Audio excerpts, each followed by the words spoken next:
Hi friends. இன்றைக்கி வெளியே climate வந்து சில்லுன்னு இருந்துச்சு. லைட்டாக மழை தூரலாம் பெஞ்சிட்டு இருந்துச்சு. அப்படியே நம்ம ஹாம்ஸ்டர் என்ன பண்ணுறாருன்னு பார்க்குறதுக்காக கேஜில் வந்தோம். ஹாம்ஸ்டர் கேஜை வந்து ஓப்பன் பண்ணிவிட்டு பார்த்தா அவர் அங்கே உள்ளே இருந்து நல்லா அழகாக ஜாலியாக விளையாடிட்டு இருந்தார். ஒரு பாலும் போட்டு கொடுத்துருந்தோம். ஸோ அவருக்கு சாப்பிட்றதுக்கு வெஜிடபிள்ஸ் எல்லாம் வச்சுருக்கோம். ஸோ அவர் சாப்பிட்டு எடுத்து ஜாலியாக விளையாடிட்டு இருக்கார்.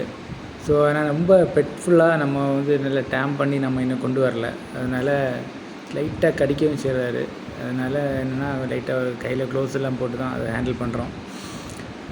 லைட்டாக ஒரு சின்ன பிளாஸ்டிக் டப் எடுத்து அதில் லைட்டாக எடுத்து வச்சு கொஞ்சம் கொஞ்சமாக டேம் பண்ணி இனி மேக்ஸிமம் ஒரு 1 வீக்கில் எல்லாம் வந்து கொஞ்சம் டேம் பண்ணி எடுத்துருவோம். டெய்லி கொஞ்சம் நேரம் அது கூட கொஞ்சம் டைம் ஸ்பெண்ட் பண்ணணும். அப்போ தான் அது கொஞ்சம் டேம் ஆகும். ஸோ அதனால தான் இந்த ஒரு சின்ன ஒரு சேஃப்டி மெஷரில் தான் கைக்கு க்ளவுஸ் எல்லாம் போட்டு அதை ஹேண்டில் பண்ணிகிட்ருக்கோம். மற்ற மாதிரி அவர் வந்து ஃப்ரீயாக தான் இருக்கார், ஜாலியாக இருக்கார்.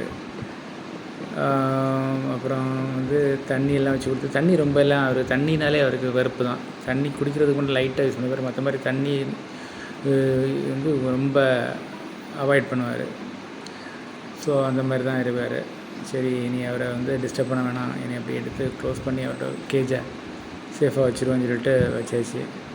வச்சுட்டு சரி ஓகே, இனி நெக்ஸ்ட்டு வந்து ஒரு 1 வீக்கில் அதை கொடியை நல்லா டேம் பண்ணி கையில் வச்சு விளையாடுற மாதிரி பார்க்கலாம். Thank you friends.